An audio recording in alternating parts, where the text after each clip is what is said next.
Le mystère de déguisement. Est-ce que tu peux m'aider à dire à ton voisin le mystère de déguisement? Nous sommes dans 2 Corinthiens chapitre 11, le verset 14. Ce message, j'aimerais dire à quelqu'un ce matin, nous vivons le temps de la fin. Et nous vivons au temps où il y a 2 maîtres. Notre Seigneur Christ, notre Dieu, qui a ses ministres, et le diable aussi qui a ses ministres. Alléluia. Amen. Mais dans ce texte, Paul est en train de dire, le diable se déguise en ange de lumière. Comme lui-même, le diable a cette capacité de se déguiser en ange de lumière, ses ministres aussi ont cette capacité et cette possibilité de se déguiser en ange de lumière. Alléluia. Amen. Est-ce que je parle à quelqu'un? Amen. De la même manière que Dieu a ange, et c'est de la même manière que le diable a ses démons aussi. C'est de la même manière que Dieu a ses serviteurs, Dieu a ses ministres, le diable aussi a ses ministres et ses serviteurs.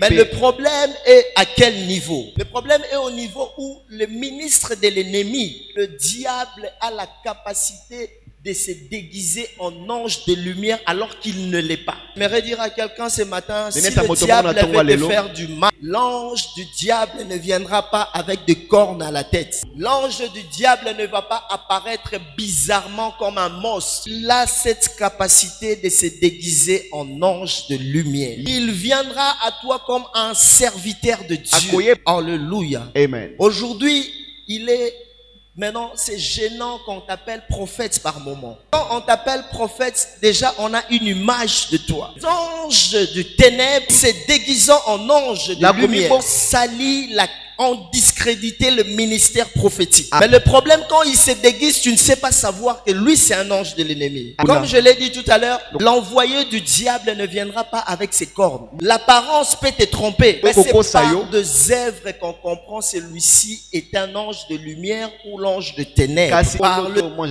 et par la conduite. Alléluia. Amen. Est-ce que je parle à quelqu'un? Amen. C'est pourquoi j'aimerais te dire ce matin, il y a des gens qui ont vendu leur ministère à cause d'argent. Parce que cet ange-là, en venant vers toi, il viendra avec l'apparence de quelqu'un qui veut ton bonheur. L'envoyé du diable qui veut te faire du mal.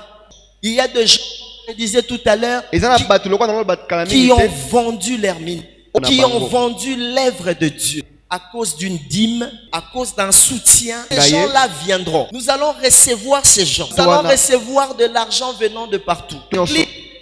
Pas un lieu de blanchissement d'argent. Est-ce que je parle à quelqu'un? Amen.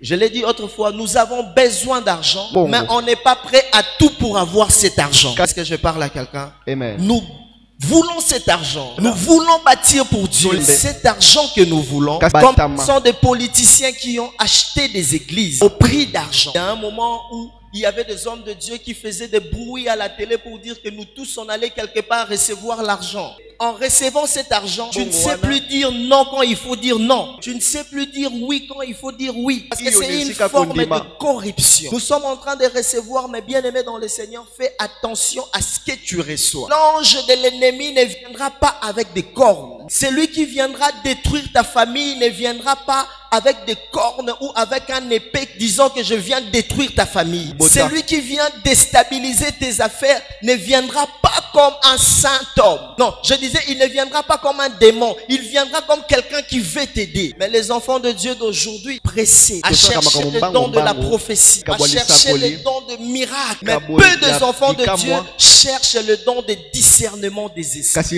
Il faut toujours demander à Dieu de discerner même la personne qui vient te demander en mariage. Il y a des gens, des servantes de Dieu qui servaient Dieu avec puissance, avec dévouement. Aujourd'hui qui ne servent plus Dieu simplement parce qu'ils se sont mariés avec de mauvaises personnes. Alléluia. Même des hommes où leurs ministères sont à terre aujourd'hui. Simplement parce qu'il a eu à se marier avec une mauvaise personne. Pourquoi?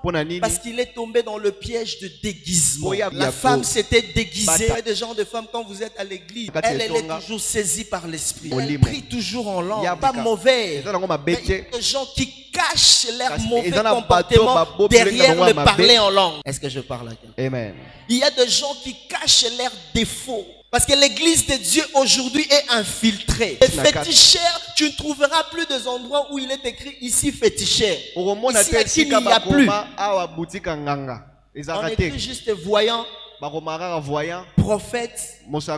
Mais quand tu approches ces gens, tu regardes le fond. Tu sens que là, ce n'est pas le prophète, c'est un marabout. Alléluia. Pourquoi? Simplement parce qu'il s'est déguisé. Fais attention au déguisement. Fais attention à la personne qui vient faire des affaires avec toi. Il peut être une mauvaise personne qui est déguisée en ange de lumière. Alléluia. Amen. Il est possible que tu sois ange de lumière mais avec des défauts. Tu as des faiblesses, tu as des défauts. Là, c'est oui. Mais il y a aussi une possibilité que la personne n'est pas l'ange de lumière, mais il se déguise en ange de lumière. Aide-moi à dire à ton voisin, fais attention à qui tu fais entrer dans ta vie.